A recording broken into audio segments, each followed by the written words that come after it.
Hello viewers, मैं हूं आपका दोस्त पवन कुमार विश्वजीत। आप सभी का स्वागत करता हूं आपके अपने यूट्यूब चैनल पवन कुमार विश्वजीत में, जहां मिलती है आपको फिजिकल एजुकेशन कॉम्पिटेटिव एग्जाम्स की लाइव प्रिपरेशन।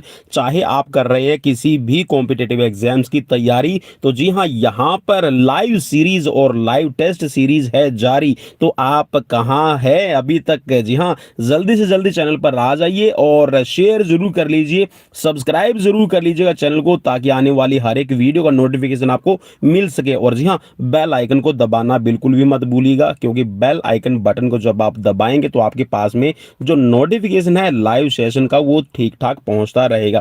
तो चलिए आज की सीरीज की शुरुआत करते हैं, और आज की सीरीज नंबर है यहाँ पर 313। जी हाँ, 313 नंबर सीरीज में हम आपको करवाने वाले हैं 50 एमसीक्यूज। 50 एमसीक्यूज नहीं, 50 वन लाइनर क्वेश्चन रहेंगे। जी हाँ, तो ये वन लाइनर क्वेश्चन देखने में आपको इजी लगेंगे, बिल्कुल इजी लगेंगे, जैसा आप अभी अपनी स्क्रीन पर देख पा रहे हैं। बिल्कुल इजी क्वेश्चंस है। और जी हाँ, यहाँ पर जो आपके किसी भी क्लास के स्टूडेंट्स हैं, तो आप उनकी भी बेसिक जनरल नॉलेज के लिए शेयर कर सकते हैं। तो यहाँ पर इनकी एक्सप्लेनेशन भी मैं साथ के साथ में देता चलूंगा, और ज़्यादा कोशिश यही करूंगा कि मैं इन 50 क्वेश्चंस को, जो वन लाइनर क्वेश्चन मैं आपको करवाने वाला हूं, इनको 150 के करीब ले जाऊं। तो चलिए शुरुआत करते हैं आज की सीरीज की, और सीरीज में करते हैं पहला प्रश्न। तो पहला प्रश्न आपकी स्क्रीन पर है, और पहले प्रश्न में है आपका कि मानव खोपड़ी में 8 हड्डियां होती हैं। अब देखिए, यहां पर क्वेश्चन आपसे पूछा जा सकता है कि जो आपका स्कल है उसमें कितनी हड्डियां रहेंगी। अब देखिए, मेनली आपकी जो 8 हड्डियां हैं, ये आपका जो ब्रेन है, जी हाँ, ब्रेन को प्रोटेक्ट करने का काम करती है, ब्रेन को ये सेफ रखने का काम करती है। मीन्स जो ये 8 हड्डियां आपस में मिलकर काम करेंगी, ये क्या काम करेगी? ये मेनली जो आपका मस्तिष्क है, और उस मस्तिष्क के भी कितने भाग है? 3 भाग हैं। याद रखिएगा भाई, 3 भाग हैं, तो उनको सुरक्षित रखने का काम करती है। और बाकी आपकी 14 फेशियल बोन हो जाएंगी। अब 14 और 8 आप इसको काउंट कर लीजिए, ये हो गई है आपकी 22। अब 22 ये हो गई है, और इसके बाद में देखिए, चलिए मैं इसको ना ऐसे समझा देता हूं आपको। चलिए ये देखिए, ये सपोज कीजिए कि आपका एक सर है, ठीक है। अब इस सर के अंदर मैं आपको बता देता हूं, देखिए ये जो आपका ऊपर वाला ये पार्ट रहेगा, जिसके अंदर आपका दिमाग है, ये सुरक्षित रहेगा। तो इस दिमाग में जो सुरक्षित रहेगा, ये टोटल 8 है। इसके बाद में आपकी 14 फेशियल हो गई है, जिसमें आपकी कान की सॉरी, जिसमें आपकी जो नाक बनती है, ठीक है, जहां पे आपकी आंख होती है, ठीक है, और आपका पूरा का पूरा फेस बनाती है। और 3-3 आपके कान के अंदर होती है, ठीक है। तो 3-3 कान के अंदर हो गई है, तो ये हो गई है टोटल अब 28, ठीक है। तो टोटल आपका जो गर्दन से ऊपर वाला भाग है, इसमें 28 हड्डियां रहेंगी। चलिए नेक्स्ट क्वेश्चन की तरफ बढ़ते हैं, और नेक्स्ट क्वेश्चन में है यहाँ पर कि मनुष्य का जो हृदय है वो 72 बार 1 मिनट में औसतन धड़कता है। ये ऑन एन एवरेज है। जी हाँ, याद रखिएगा, जो ग्रीन में लिखा हो ना, ये ऑन एन एवरेज है। तो यहाँ पर 72 बार आपका जो हृदय है वो धड़कता है। अब हृदय के बारे में जो बेसिक है वो मैं आपको कंसेप्ट बता देता हूं।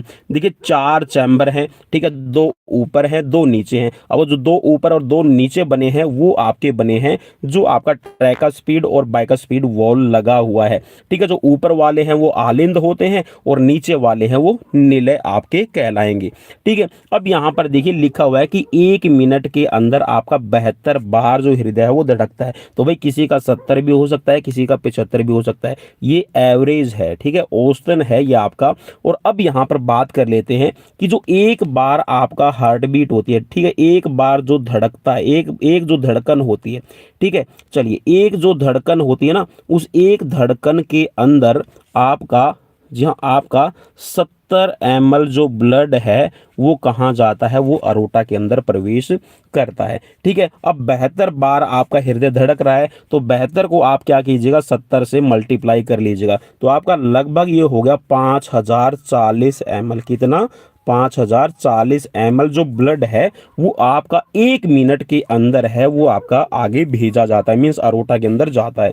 तो अब यहाँ पर आप ये कह सकते हैं कि जो ये आपकी वॉल्यूम निकल के आई है, ठीक है, ये क्या निकल के आई है? वॉल्यूम निकल के आई है, जो 1 मिनट में आपका भेजता है, इसको हम कहते हैं कार्डिक आउटपुट। क्या कहते हैं? Cardiac output. चलिए नेक्स्ट क्वेश्चन की तरफ बढ़ेंगे और नेक्स्ट क्वेश्चन आपकी स्क्रीन पर ये बोल रहा है कि जो स्वस्थ मनुष्य है, जो उसका यहाँ पर श्वसन दर है, मीन्स जो रेस्पिरेशन होती है, ब्रीथिंग होती है, वो 16 से 18 बार होती है। अभी कब होती है भाई? ये होती है आपकी दिन के समय में। कब होगी? दिन के समय में आपकी 16 से 18 बार होती है। और अगर आप सो रहे हैं तो ये आपकी 13 से लेकर 14 हो जाती है। ठीक है, 13 से लेकर 14 आपकी जो आपकी श्वसन दर है वो हो जाएगी। ठीक है, नेक्स्ट क्वेश्चन की तरफ बढ़ेंगे और नेक्स्ट क्वेश्चन है यहाँ पर स्क्रीन पर आपका लिखा हुआ है कि जो स्वस्थ मनुष्य है उसका जो मस्तिष्क का वजन है, यहाँ पर 1850 लिखा हुआ है। तो भाई मैं इसके लिए माफी चाहूंगा, तो आप इसको कितना कर लीजिएगा, इसको आप काट के इसको आप कर लीजिए 1350 ग्राम।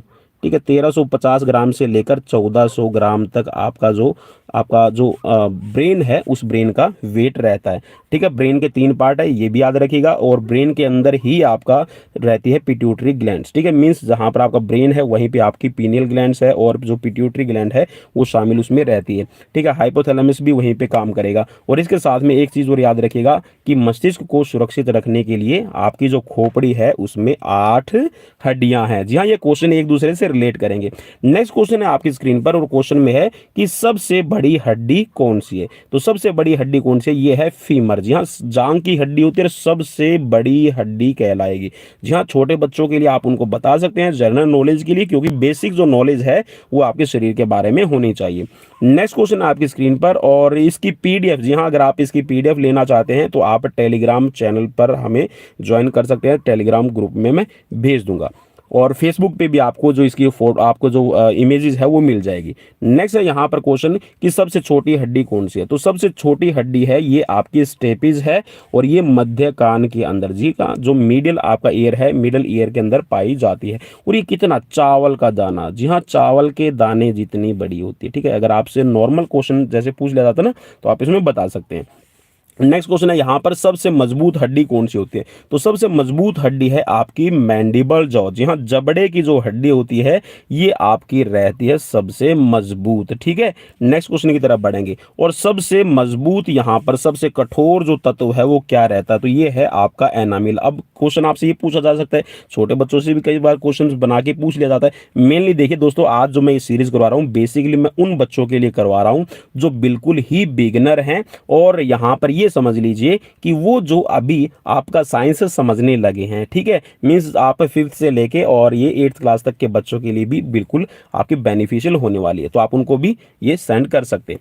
तो यहाँ पर जो दांत का एनामिल है वो सबसे स्ट्रॉन्गेस्ट पार्ट है, सबसे स्ट्रॉन्गेस्ट, आप कह सकते हैं सबसे हार्डेस्ट है कि ये बिल्कुल ही आपका, देखिए आप कितना हार्डेस्ट खाना है, सॉलिड फूड है वो चबाते हैं, तो ये सबसे ज्यादा स्ट्रॉन्ग रहेगा आपका दांत का एनामिल। नेक्स्ट क्वेश्चन है आपकी स्क्रीन पर और क्वेश्चन में है कि जो मनुष्य के सौंदर्य का अध्ययन है वो क्या कहलाता है? तो उसको हम कहते हैं कैलोलॉजी। ठीक है, कैलोलॉजी के अंदर जो मनुष्य की सौंदर्यता है, ठीक है, जो उसकी ब्यूटीनेस है उसका यहाँ पर स्टडी की जाती है।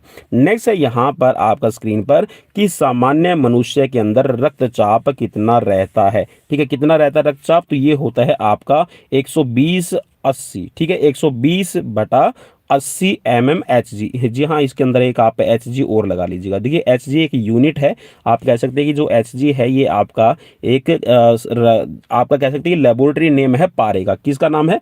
पारा को यहाँ पर Hg से यहाँ पर शो किया जाता है। ठीक है, और mm का मतलब है मिलीमीटर। ठीक है, अब यहाँ पर देखिएगा कि जो आपका ये 120 है ये क्या है? ये सिस्टोलिक प्रेशर रहता है। सिस्टोलिक का मतलब होता है कि जब आपका हार्ट है वो आपका वेंट्रिकल से आपका अरोटा के अंदर जो ब्लड भेजता है, तो जो उसका प्रेशर है, ठीक है, जो आपकी अरोटिक वाल है, आर्टरीज की जो वाल है उस पे जो प्रेशर पड़ता है, मेम्ब्रेन पर जो प्रेशर पड़ता है वो 120 रहता है, जिसको हम कहते हैं सिस्टोलिक। और जब आपका हार्ट मींस जो वेंट्रिकल है आपका, लेफ्ट वेंट्रिकल है, जब अरोटा के अंदर ब्लड नहीं भेजता है, मींस जब पंप करके हट जाता है, तो उस टाइम पर जो प्रेशर रहता है वो आपका रिलीज होता है 80 mm, ठीक है 80 mm। तो यहाँ पर जो ये प्रेशर है इसको हम कहेंगे डायस्टोलिक। तो दो तरह का प्रेशर है, एक तो होता है सिस्टोलिक और एक होता है डायस्टोलिक, जिसको हम कहते हैं आपका यहाँ पर ब्लड प्रेशर। नेक्स्ट क्वेश्चन की तरफ बढ़ेंगे और नेक्स्ट क्वेश्चन आपकी स्क्रीन पर है। क्वेश्चन में पूछा गया कि शरीर के अंदर जो यहाँ पर रक्त का परिभ्रमण है, जी हाँ, जो ब्लड का सर्कुलेशन है वो पूरा होने में कितना टाइम लगता है। मींस यहाँ पर 23 सेकंड के अंदर, जी हाँ 23 सेकंड्स के अंदर पूरे शरीर का एक राउंड है वो ब्लड लगा लेता है।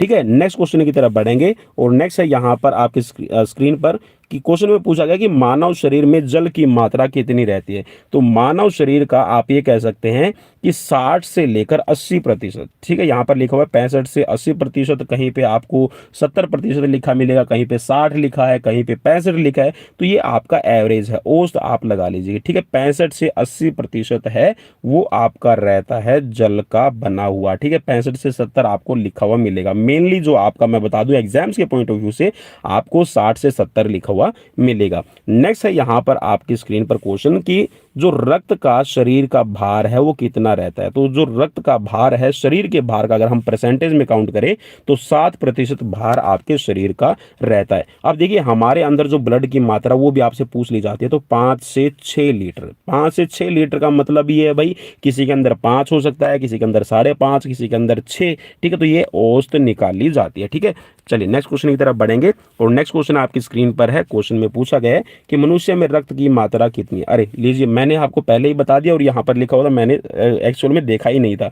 तो 5 से 6 लीटर है वो ब्लड की मात्रा रहती है, टोटल ब्लड। अब बात आती है कि सर जब हम डॉक्टर के पास में जाते हैं तो वो बोलता है कि आपके अंदर खून कम हो गया है, ठीक है, आपका खून तो 12 ग्राम है, 13 ग्राम है, वो क्या चीज़ होती है, ठीक है। कई बार जो हमारे स्टूडेंट्स हैं वो भी ऐसी बातें करते हैं। तो भाई देखिए, जो ब्लड है ना, एक्चुअल में जो खून की मात्रा है, ब्लड की जो मात्रा है ये आपकी 5 से 6 लीटर ही रहती है। इसके अंदर जो आपकी मेनली हीमोग्लोबिन की मात्रा है वो चेक की जाती है। किसकी मात्रा होती है भाई, वो याद रखिएगा, क्या है, हीमोग्लोबिन, ठीक है। हीमोग्लोबिन जो है वो मेनली आपका काउंट किया जाता है कि कितना है। अब हीमोग्लोबिन जितना ज़्यादा आपके अंदर होगा, मींस यहाँ पर जैसी एक एवरेज मानी जाती है, उस एवरेज के हिसाब से अगर हम पुरुषों की बात करें तो पुरुषों के अंदर 17 से 18, ठीक है, हाईएस्ट 17 से 18 अगर है तो कोई प्रॉब्लम आपको नहीं है, ठीक है, हाईएस्ट ये 17 से 18 रहेगा। और अगर फीमेल की बात करें तो फीमेल के अंदर 16, ठीक है, फीमेल के अंदर 16 यहाँ पर रहना चाहिए, ठीक है। अब इससे जितना भी आपका मान लीजिए किसी के अंदर 15 ग्राम, आपको डॉक्टर बोलता है कि आपके अंदर 15 आपका HB है, हीमोग्लोबिन है, 15 है, किसी का 13 है, किसी का 12 है, किसी का, अगर फीमेल की बात करें तो जो प्रेग्नेंट लेडी होती है उनको तो बहुत ज़्यादा प्रॉब्लम रहती है यहाँ पर हीमोग्लोबिन की, क्योंकि उनका जो हीमोग्लोबिन है वो डाउन चला जाता है। तो हीमोग्लोबिन मेनली आपका होता है जो आपको डॉक्टर ग्राम्स के अंदर बताता है, ठीक है, 12 ग्राम है, 13 ग्राम है, 14 ग्राम है, ठीक है। तो बाकी ब्लड है भाई वो आपका 5 से 6 लीटर ही रहेगा। नेक्स्ट क्वेश्चन आपकी स्क्रीन पर और क्वेश्चन में है कि मानव रक्त का पीएच मान कितना होता है, पीएच वैल्यू कितना रहेगा। तो पीएच वैल्यू है यहाँ पर 7.4। देखिए 7.4 जो आपका पीएच वैल्यू है, इट मींस कि आपके शरीर का जो ये पीएच जो ब्लड है ये क्या है, क्षारीय है, ठीक है, आपका क्षारीय रहेगा, बेस रहेगा, क्षार है, ठीक है। मींस यहाँ पर ये आपको नुकसान नहीं करेगा। अगर ये पीएच वैल्यू बिगड़ जाती है तो सीधा सा आप ये कह सकते हैं कि जो आपको ब्लड रिलेटेड डिजीजेज हैं और ब्लड में आपकी प्रॉब्लम्स आना शुरू हो जाती है, और जिसकी वजह से आपको और भी बहुत सारे जो शारीरिक रोग हैं वो हो जाएंगे।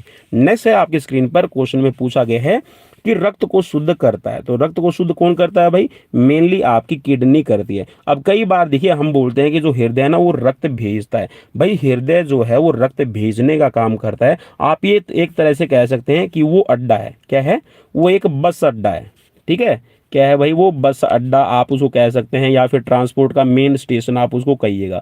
अब ये बस अड्डा है भाई, यहाँ से वो क्या करेगा, ये मेनली आपका जो ब्लड है वो सभी जगह पे भेजा जाता है। कहाँ भेजा जाता है भाई, जितने भी शरीर के पार्ट हैं, वो चाहे किडनी है आपका, उसमें लंग्स भी आ गया है, खुद हार्ट भी है, उसके बाद में आपका ब्रेन है, आपकी लेग्स हैं, आपकी मसल्स हैं, आपका स्पाइनल कोड है, आपका एक्सक्रीटरी सिस्टम है, आपका यूरिनरी सिस्टम है, ठीक है। जितने भी बॉडी के पार्ट्स हैं उन सब तक जो रक्त को पहुंचाने का काम है वो कौन करता है?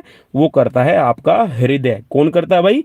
हृदय आपका करता है। मेनली जो ब्लड का प्यूरिफिकेशन का काम है वो रहता है किडनी के अंदर, ठीक है, क्योंकि जो भी हम खाना खाते हैं उस खाने में से जो भी आपने न्यूट्रिशंस लिए हैं, जो आपके ब्लड ने कैरी किए हैं, तो वो सारे के सारे वहां पर छलनी का काम है। मीन्स उसमें से यूरिया है, यूरिक एसिड है, जो निकालने का काम है, छालने का काम है, तो वो आपकी किडनी करती है। अब मेनली जो किडनी आपकी जो आपका ब्लड है, जो आपका रक्त है, इसको शुद्ध करने का काम करती है, उसको क्या कहते हैं? उसको याद रखिएगा भाई, जो आपका ब्लड शुद्ध किया जाता है किडनी के द्वारा, उसको कहा जाता है, चलिए मैं नाम लिख देता हूं, उसको कहा जाएगा डायलिसिस। ठीक है, क्या कहा जाएगा? डायलिसिस। ठीक है, ये आप याद रखिएगा नाम डायलिसिस, इसको डायलिसिस, ठीक है, चलिए इसको कहा जाएगा डायलिसिस।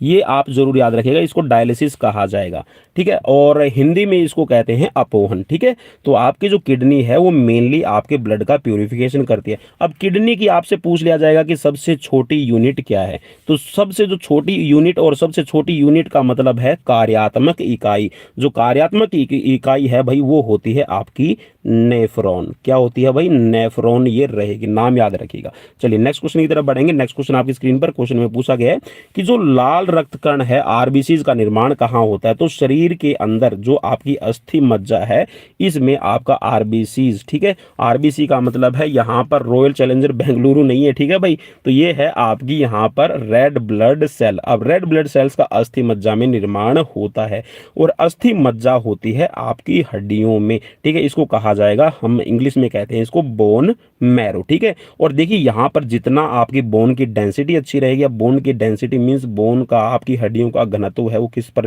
निर्भर कर रहा है? वो कर रहा है आपके कैल्शियम और फास्फोरस पर। जितना आप अच्छा कैल्शियम लेंगे, जितना आपके कैल्शियम को अब्जॉर्ब करने की, अवशोषण करने की आपकी पावर है, उतना ही बढ़िया आपके अंदर आरबीसीज बनेगी। अब आरबीसी जितना बढ़िया होगी उतना ही आपका बढ़िया हीमोग्लोबिन होगा। अब जितना बढ़िया हीमोग्लोबिन है उतना ही आपका जो ऑक्सीजन कैरी करने की कैपेसिटी है वो आपकी अच्छी हो जाएगी, ठीक है। चलिए नेक्स्ट क्वेश्चन की तरफ बढ़ेंगे, और नेक्स्ट क्वेश्चन में है कि जो आरबीसी है, रेड ब्लड सेल है, इसका जीवन काल कितना होता है? तो ये भाई लगभग 120 दिन तक आपकी जीवित रहती है, ठीक है। उसके बाद में ये आपकी खत्म हो जाती है। और अब यहाँ पे क्वेश्चन ये पूछ लिया जाए कि खत्म होने के बाद में ये कहाँ जाती है? तो जो इनकी, ये कह सकते हैं कि जो ग्रेवयार्ड है, कब्रगाह, क्या कहा जाता है इसको भाई?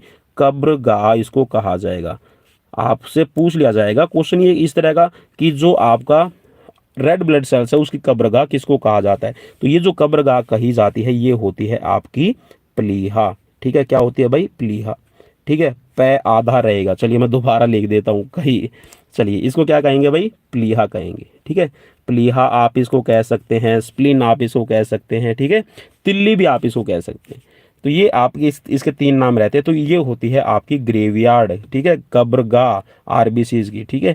चलिए नेक्स्ट क्वेश्चन की तरफ बढ़ेंगे, और नेक्स्ट क्वेश्चन में आपसे पूछा गया है कि जो आपकी श्वेत रक्त कणिकाएं हैं, जो आपकी WBC means white blood cells है, इनका जीवन काल कितना रहता है? 1 से 4 दिन आप इसको कह सकते हैं, 1 से 7 दिन तक ही ये जीवित रहती है, ठीक है। लगभग 10 दिन का इनका मेन, अगर आप हाईएस्ट देखें ना तो ये 10 दिन तक ही जीवित रहती है, इसके बाद में खत्म हो जाती है। अब मेनली इनका काम क्या रहता है? ये आपके शरीर के अंदर रोग प्रतिरोधक क्षमता को बनाने में आपकी हेल्प करती है। शरीर के अंदर कोई भी ऐसा अवांछित, अवांछित का मतलब है यहाँ पर जो आपके शरीर में जरूरत नहीं है, तो उसके खिलाफ प्रतिक्रिया, जैसे ही ब्लड के अंदर कोई भी चीज जाएगी तो उसके खिलाफ जो प्रतिक्रिया करने का काम है वो आपके ब्लड में डब्ल्यूबीसी करती है, व्हाइट ब्लड सेल। भाई इनका काम रहेगा आपके शरीर में रोगों से लड़ने की, जो रोग प्रतिरोधक क्षमता है उसका निर्माण करना, ठीक है।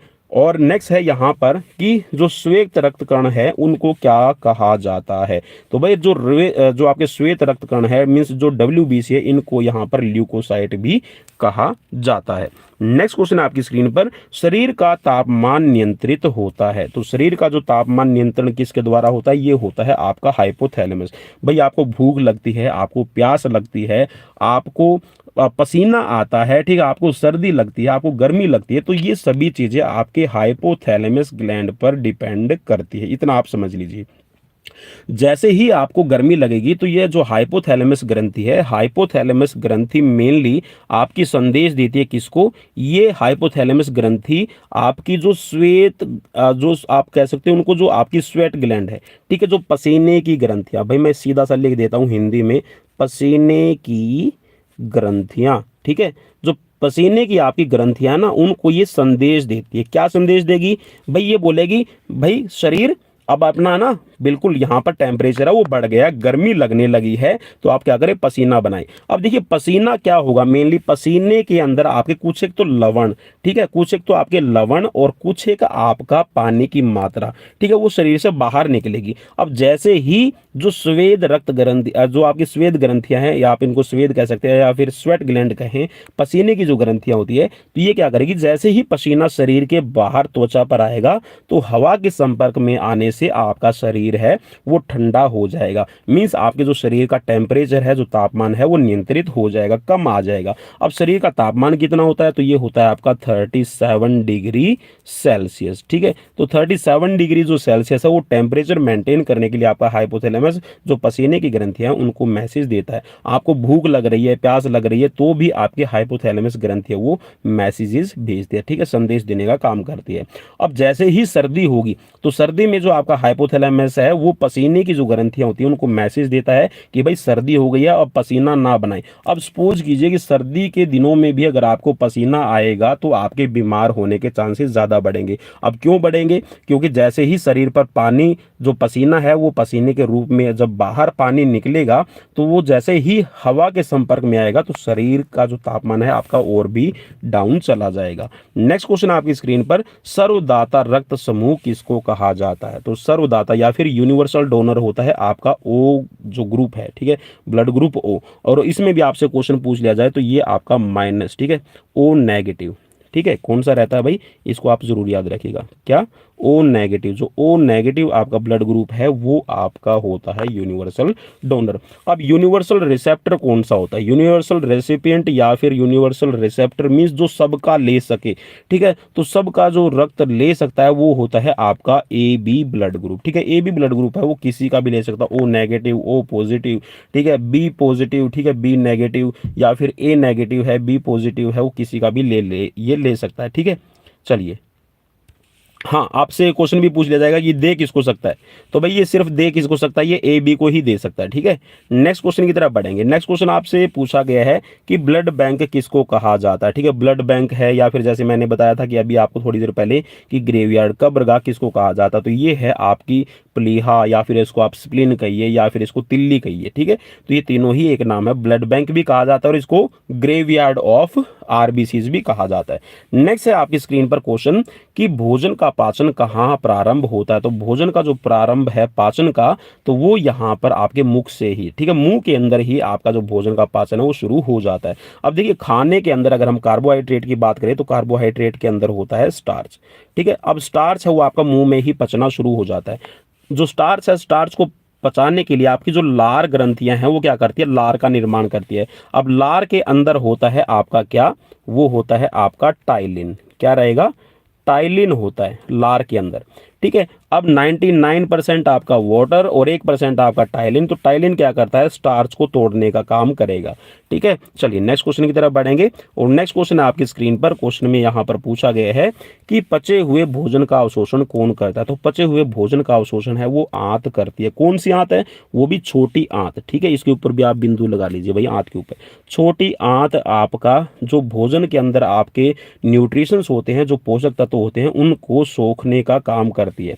अब छोटी आंत है या फिर आप बड़ी आंत कहिए, इन दोनों के अंदर क्या होती है? इनके अंदर होती है जो बिल्कुल छोटे छोटे बाल के आकार के होते हैं, तो इनको कहा जाता है, चलिए मैं दोबारा ले रहा हूं, इसको कहा जाता है विली, ठीक है, विली इसको कहा जाएगा। अब ये विली होते हैं मेनली इनके थ्रू जो आपका भोजन है और भोजन के अंदर जो पोषक तत्व ऑब्जॉर्ब कर लिए जाते हैं। अब कितने परसेंट करती है छोटी आंत? तो ये भी याद रखिएगा, ये 95%, ठीक है। लगभग आपका 95% जो आपके फूड के, जो भोजन के पोषक तत्व हैं वो छोटी आंत करती है, और 5% जो न्यूट्रिशंस है वो बड़ी आंत ऑब्जॉर्ब करती है।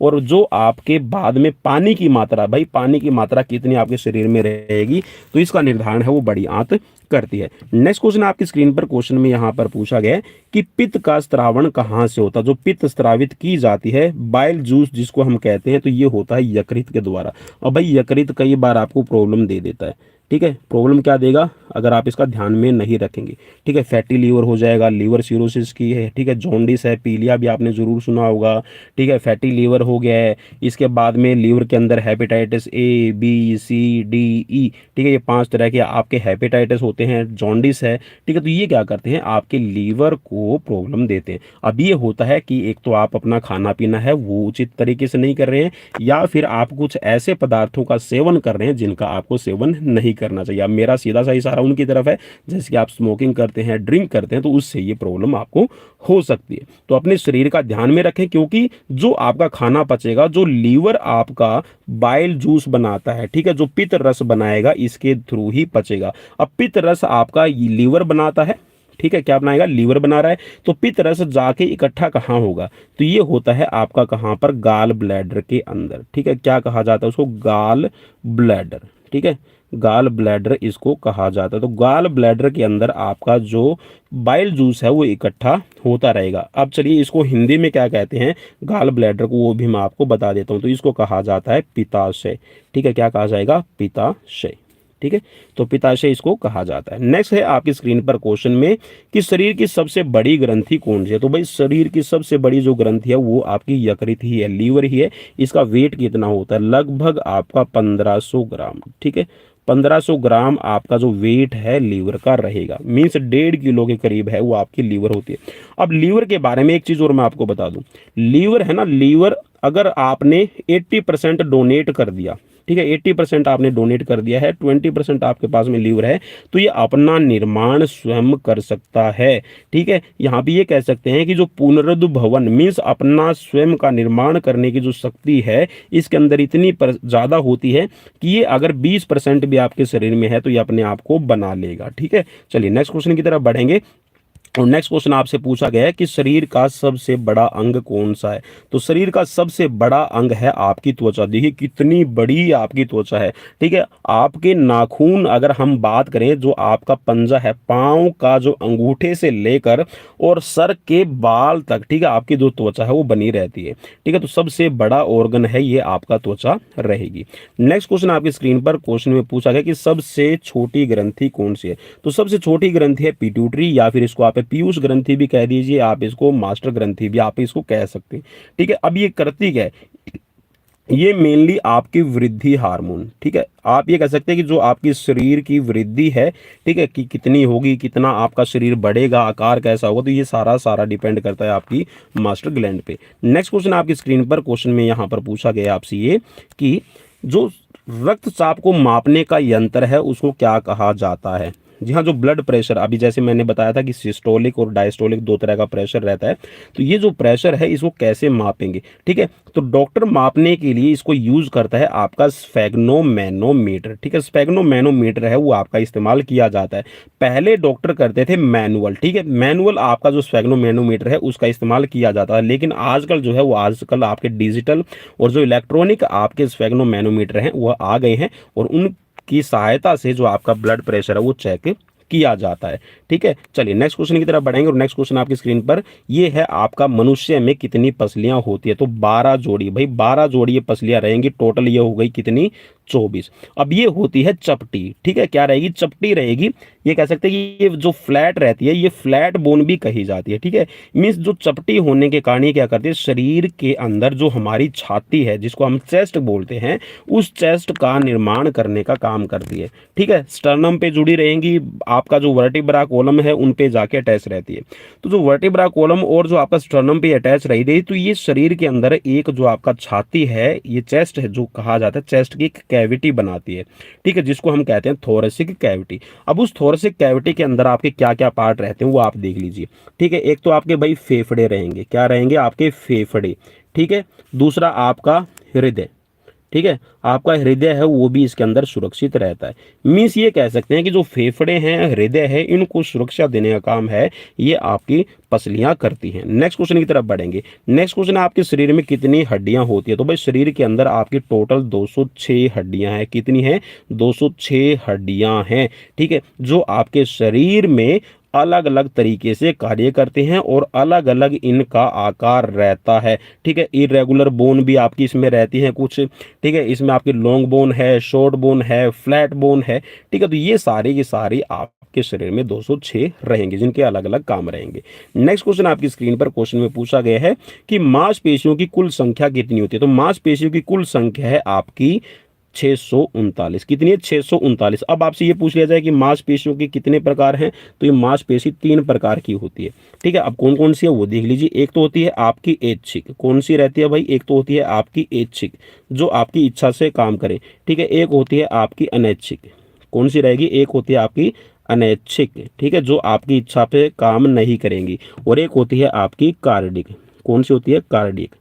ठीक है, कार्डिक इसको कहा जाएगा। अब जो कार्डिक है ये आपकी हृदय की होती है। अनैच्छिक आपकी इच्छा से काम नहीं करती, ऐच्छिक है वो आपकी इच्छा से काम करती है। अब इनको आप समझ लीजिए कि जो ऐच्छिक है, ऐच्छिक कितनी रहेंगी? जो ऐच्छिक मांसपेशियां है, कौन सी ऐच्छिक मांसपेशियां है, वो आपकी लगभग 450 के करीब रहती है।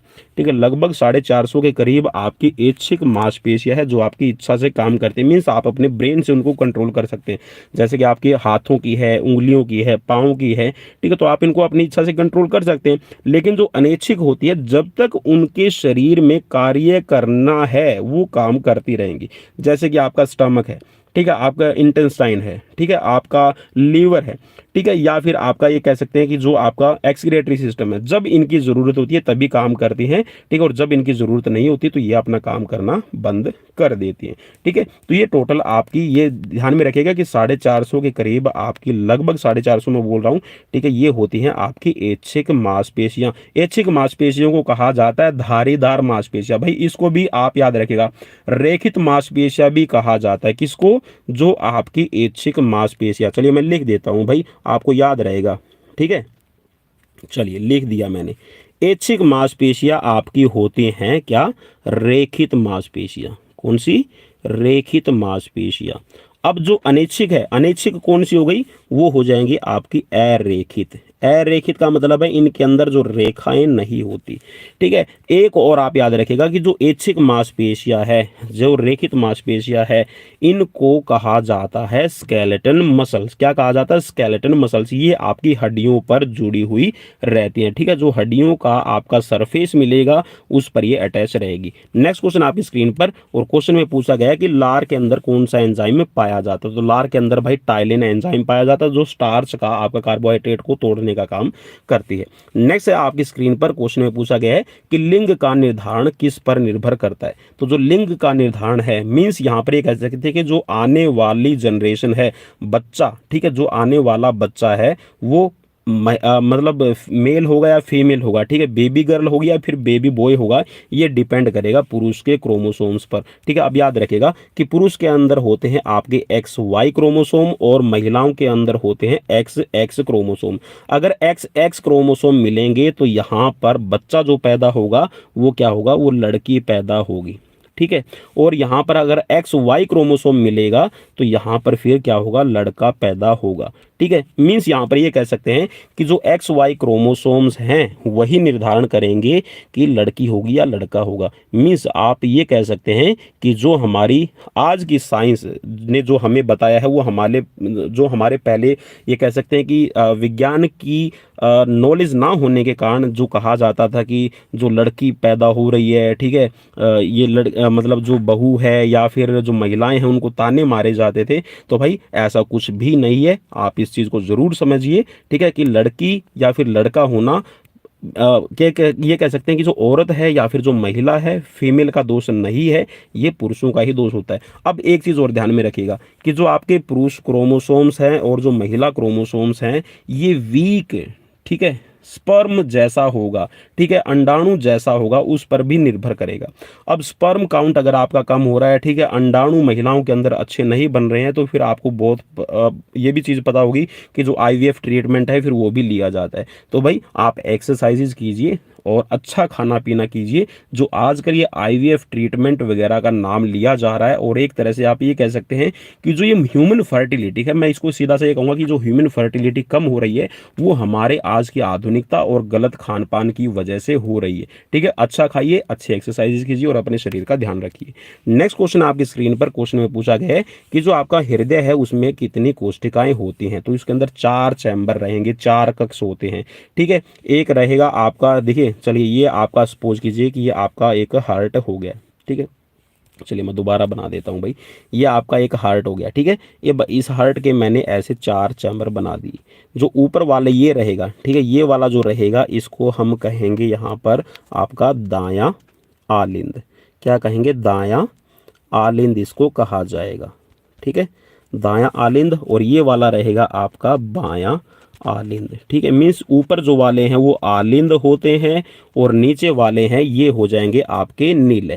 क्या रहेंगे? नीले इनको कहा जाएगा। ठीक है, तो ये हो गया है आपका दायां, ठीक है, और ये हो गया आपका इधर बायां नीले। ठीक है, अब यहाँ पर आपसे पूछा भी जा सकता है कि जो आपका कार्डिक मसल्स है वो कौन से नीले पर ज़्यादा स्ट्रोंग होती है। तो जो ये आपका बायां नीले है, बाएं नीला, ठीक है, जो लेफ्ट वेंट्रिकल है इसकी जो मांसपेशी है वो सबसे ज़्यादा स्ट्रोंग रहती है, क्योंकि इसको पूरे शरीर के अंदर, अरोटा के अंदर आपका जो ब्लड है वो भेजना होता है। चलिए नेक्स्ट क्वेश्चन की तरफ बढ़ेंगे। और नेक्स्ट क्वेश्चन आपकी स्क्रीन पर कि जो गुणसूत्र होते हैं, क्रोमोसोम्स होते हैं, वो कितने रहेंगे। तो जो क्रोमोसोम्स है ये टोटल 46 होते हैं। ठीक है, पेयर में अगर आप डिवाइड करेंगे तो ये 23 हो जाएंगे। और इनमें से जो एक पेयर है वो होता है बच्चे का लिंग निर्धारण करने वाला। ठीक है, 22 सामान्य रहेंगे और एक होगा जो लिंग का निर्धारण करेगा। चलिए नेक्स्ट क्वेश्चन की तरफ बढ़ेंगे। नेक्स्ट क्वेश्चन आपकी स्क्रीन पर है। क्वेश्चन में पूछा गया है कि शरीर की सबसे बड़ी कोशिका कौन सी है। तो आपकी जो सबसे बड़ी कोशिका है वो है आपकी यहाँ पर तंत्रिका तंत्र। जी हाँ, सबसे बड़ी कोशिका। ठीक है, 9 सेल्स है वो सबसे बड़ी होती है। नेक्स्ट क्वेश्चन है RH फैक्टर। RH फैक्टर की खोज किसने की थी। तो RH फैक्टर है, इसकी खोज है कार्ल लैंडस्टीनर और विनर ने की थी। ठीक है, कार्ल लैंडस्टीनर और विनर। ठीक है, तो इन दोनों ने की थी। और RH जो है वो एक रीसस बंदर, जी हाँ, रीसस नाम का बंदर है, वहीं से जो RH फैक्टर की खोज इन दोनों ने की है। नेक्स्ट क्वेश्चन आपकी स्क्रीन पर है। क्वेश्चन में पूछा गया कि शरीर में एमिनो अम्लों की संख्या कितनी होती है। एमिनो एसिड होते क्या है मेनली, आप इस चीज को समझ लीजिए। अब शरीर के अंदर जो एमिनो एमल्स की संख्या है ये बोल रहा है कि 20 होती है। ठीक है, अब आप इसको ऐसे समझिए कि जो एमिनो एसिड्स है या फिर एमिनो अम्ल है ये मेनली जो आपका प्रोटीन होता है, क्या आपका जो प्रोटीन होता है इसका कह सकते हैं कि जो परिवर्तित रूप है। परिवर्तित का मतलब है कि जो प्रोटीन होता है वो आपकी प्रोटीन की संरचना है वो हार्ड होती है, इसको फिर कन्वर्ट किया जाता है, जो हमारा शरीर है इसको कन्वर्ट कर देता है एमिनो एसिड्स में। अब टोटल जो एमिनो एसिड्स होते हैं वो आपके 23 होते हैं। कितने होते हैं? 23, जिसमें से 22 प्रकार के आपके शरीर को जरूरत रहती है। ठीक है, जिनमें से 9 प्रकार के जो आपके एमिनो एसिड्स है, कितने? 9 प्रकार के, वो आपको खाने के थ्रू, जो आप खाना खाते हैं उसमें आपका 9 तरह के एमिनो एसिड्स होने चाहिए। बाकी के जो एमिनो एसिड्स है वो शरीर उनका निर्माण खुद कर लेता है। नेक्स्ट क्वेश्चन आपकी स्क्रीन पर है। क्वेश्चन में पूछा गया कि शरीर में प्रतिदिन मूत्र बनता है। तो शरीर जो हमारा है, प्रतिदिन जो आप पानी पीते हैं और जो आपके शरीर में वेस्ट प्रोडक्ट होते हैं उनको बाहर निकालने के लिए जो आपकी किडनी यूरिन बनाती है वो लगभग आपका 1.5 लीटर, जी हाँ, 1.5 लीटर तक आपका बनाती है। अब देखिए 1.5 लीटर जब आपका यूरिन निकल रहा है तो इट मीन्स सीधा सा ये समझ जाइए कि लगभग आपको, अब देखिए ये जो शरीर के अंदर जो मूत्र बनने की अमाउंट है ना, ये ऐसा नहीं है कि सबके अंदर ही इतना बनेगा। अब अलग अलग इंडिविजुअल, ठीक है, हाइट है, वेट है, प्लस में आपका ये कह सकते हैं कि जो एज फैक्टर है ये भी आपका डिपेंड करेगा। अब मेनली आपको पानी पीने की ज़रूरत है भाई। पानी जितना आप अच्छा पिएंगे उतना ही आपका जो शरीर है वो अच्छे से काम करेगा। अब पानी पीने की बात आ गई तो थोड़ा सा मैं आपको बता देता हूँ कि पानी का फॉर्मूला क्या है, मेनली पानी पीने का फॉर्मूला क्या है। ठीक है, छोटे बच्चों को भी जरूर बताइएगा, अपने घर में है, ठीक है, सभी को जरूर बताइए और इसकी जरूर नॉलेज होनी चाहिए सभी को कि कितना पानी हमें पीना चाहिए। अब सपोज कीजिए कि किसी का वेट है 60 kg, तो आपने क्या करना है, इसको 10 से डिवाइड कर देना है। 10 से आप जब इसको डिवाइड करेंगे तो आपके पास में 6 आ जाएगा। अब इस 6 को भी आपने क्या करना है, एक बार और, ठीक है, 2 से डिवाइड कर देना है, तो यहाँ पर आपका आ जाएगा 3। ठीक है, लगभग आपको 3 लीटर, जिसका वेट 60 kg है, जिसका वेट 60 किलोग्राम है, उसको 3 लीटर पानी डेली पीने की ज़रूरत है। अब बात आती है कि गर्मियों के अंदर बहुत ज़्यादा अगर गर्मी हो गई है, आप वर्कआउट करते हैं, आप 3 से 4 घंटे वर्कआउट करते हैं और बहुत अच्छा पसीना आपका शरीर से निकलता है, तो आपको कितना पानी पीना चाहिए? तो फिर आप क्या करें, इस क्वांटिटी के अंदर जो आपका 3 लीटर है, मीन्स जिसका बॉडी वेट 60 किलोग्राम है, बहुत ज़्यादा हार्ड वर्क करता है, ठीक है, 4 से 6 घंटे है वो वर्कआउट करता है, पसीना निकलता है वो किसी भी तरीके से, तो उसमें आपने क्या करना है कि इसके अमाउंट को आपने आधा गुना और बढ़ा देना है। आधा गुना और बढ़ाएंगे तो मीन्स यहाँ पर 3 लीटर आप पी रहे हैं पहले ही, आप इसमें 1.5 लीटर और कर दीजिए। ठीक है, तो ये टोटल आपका हो गया है 4.5 लीटर आपको डेली ज़रूरत रहेगी। अगर आप बहुत ज़्यादा हार्ड वर्क कर रहे हैं, ठीक है, आपके शरीर से पसीना अच्छा निकल रहा है, ठीक है, और सर्दी के दिनों में कम से कम मीन्स नॉर्मली आपको 3 लीटर पानी पीने की ज़रूरत रहेगी। चलिए नेक्स्ट क्वेश्चन आपकी स्क्रीन पर है। क्वेश्चन में पूछा गया कि मूत्र के अंदर जो दुर्गंध है वो किसके कारण होती है? तो जो यूरिया होता है, यूरिया के कारण है वो आपका मूत्र के अंदर, पेशाब के अंदर जो है वो दुर्गंध पैदा होती है। अब मूत्र का रंग पीला किसकी वजह से होता है? तो वो यूरोक्रोम की वजह से आपका होता है। नेक्स्ट क्वेश्चन आपकी स्क्रीन पर है। क्वेश्चन में पूछा गया कि मूत्र जो पेशाब है, पेशाब का पीएच वैल्यू कितनी रहेगी? तो ये है आपका 6। ठीक है, नेक्स्ट है विटामिन ए कहाँ संचित होता है? अब विटामिन ए आपको पता है कि रतौंधी रोग में, नाइट ब्लाइंडनेस अगर किसी को है, इट मीन्स कि उसके अंदर विटामिन ए की कमी है। अब विटामिन ए है वो संचित आपका जो इकट्ठा होता है, स्टोर होता है, वो आपका लीवर में जाके इकट्ठा होगा। तो आंखों की रोशनी के लिए, आंखों की आपकी कह सकते हैं कि जो आपकी ज्योति है आंखों की, ठीक है, मीन्स आपकी जो आईसाइट विजन है वो डिपेंड करेगा कि आपके अंदर कितना विटामिन ए अच्छा है। ठीक है, तो विटामिन ए जरूर लीजिए। ठीक है, चलिए नेक्स्ट क्वेश्चन की तरफ बढ़ेंगे। नेक्स्ट क्वेश्चन आपकी स्क्रीन पर है। क्वेश्चन में पूछा गया है कि जो शरीर का सामान्य तापमान है वो कितना होता है? अब देखिए, शरीर का जो सामान्य तापमान है, यहाँ पर बहुत बड़ी कंफ्यूजन रहती है, सर 98.4 है या 98.6 है? ठीक है, अगर भाई आप 98.6 यूज करते हैं तो आपका जो 37 डिग्री आपका निकल के आया है, ठीक है, जो आपका टेम्परेचर 37 डिग्री निकल के आया है, ठीक है, यहाँ पे एफ लिखा हो तो इसको आपको काट दीजिए। 37 डिग्री जो आपका निकल के आया है, जो 37 डिग्री सेल्सियस निकल के आया है, भाई ये आपका 98.6 में निकल के आएगा। ठीक है, अगर आप यहाँ पर 98.4 कर देते हैं तो ये 37 से कुछ कम रहेगा, 36 पॉइंट समथिंग निकल के आएगा, 36.99 निकल के आएगा। ठीक है, 97 निकल के आ जाएगा। ठीक है, 97 के लगभग निकल के आता है। तो ये आपका ये इसीलिए यहाँ पर इसमें डाउट रहता है, तो 98.4 रहता है फारेनहाइट। ठीक है, डिग्री में है यहाँ पर 37 डिग्री कहते हैं। और अगर केल्विन की अगर बात कर रहे हैं, किसमें? केल्विन। ठीक है, तो अगर केल्विन है तो 310 केल्विन। ठीक है, तो 310 केल्विन है वो आपका यहाँ पर टेम्परेचर होना चाहिए, या फिर आप इसको 98.4 या फिर 98.6 कहिए। और डिग्री में अगर आप बात करते हैं तो 37 डिग्री सेल्सियस। नेक्स्ट क्वेश्चन है आपकी स्क्रीन पर। टीविया, जो टीबिया हड्डी है वो कहाँ पाई जाती है? तो टीबिया हड्डी है ये आपकी पैर में पाई जाती है। टीबिया और फेबुला आपकी पैर में रहती है। ठीक है, तो जो घुटने से नीचे वाला पार्ट है, ठीक है, जो घुटना है आपका, याद रखिएगा भाई, जो घुटना है, इस घुटने से जो नीचे वाला पार्ट है यहाँ पर आपकी क्या रहेगी? टीबिया और फेबुला रहेगी। ठीक है, घुटना है यहाँ पर रहेगी आपकी पटेला, और पटेला से ऊपर है ये आपकी जो हड्डी अटैच रहेगी ये होती है आपकी फीमर। ठीक है, हाथ में जो बात करते हैं, जो हाथ का जो फोर आर्म है, इसमें यहाँ पर रहेगी आपकी आपकी रहती है अल्ना और रेडियस। ठीक है, अल्ना और रेडियस। ठीक है, और जो ऊपर वाला कोहनी से जो ऊपर वाला पार्ट रहेगा उसमें होती है आपकी ह्यूमरस। नेक्स्ट क्वेश्चन की तरफ बढ़ेंगे। नेक्स्ट क्वेश्चन आपकी स्क्रीन पर है। क्वेश्चन में यहाँ पर पूछा गया है कि शरीर में ऊतकों का निर्माण होता है। तो शरीर में भाई टिश्यूज का नया बनना, ठीक है, जो नए टिश्यूज बनते हैं, टिश्यूज की रिपेयरिंग का काम है, नए ऊतकों का निर्माण है, शरीर की मरम्मत का काम है, तो ये करता है आपका प्रोटीन। और प्रोटीन को कहा जाता है बिल्डिंग ब्लॉकर न्यूट्रिएंट्स। ठीक है, बिल्डिंग ब्लॉकर न्यूट्रिएंट्स न्यूट्रिएंट्स भी इसको कहा जाता है। ठीक है, नेक्स्ट क्वेश्चन की तरफ बढ़ेंगे। शरीर का सबसे बड़ा भाग कौन सा है? तो सेरेब्रम है वो सबसे बड़ा भाग रहेगा, प्रमस्तिष्क भी इसको कहा जाएगा।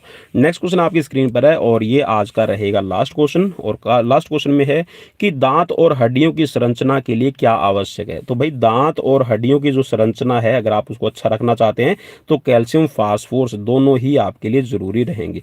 ठीक है, कैल्शियम और फास्फोरस है वो दोनों ही अच्छी मात्रा में आपको लेने जरूरी है। और अगर कैल्शियम और फास्फोरस की कमी हो जाए तो दांत भाई टूट जाएंगे। ठीक है, दांत कमजोर हो जाएंगे, हड्डियां कमजोर हो जाएगी। अगर यहाँ पर बात करें कि छोटे बच्चे हैं, अगर उनको विटामिन डी अच्छा नहीं मिलता तो रिकेट्स का रोग हो जाता है। कौन सा होता है भाई? याद रखिएगा, रिकेट्स उसको कहा जाता है। रिकेट्स में होगा क्या कि जो बच्चे की हड्डियां हैं वो मुड़ने शुरू हो जाएगी विटामिन डी की कमी के कारण।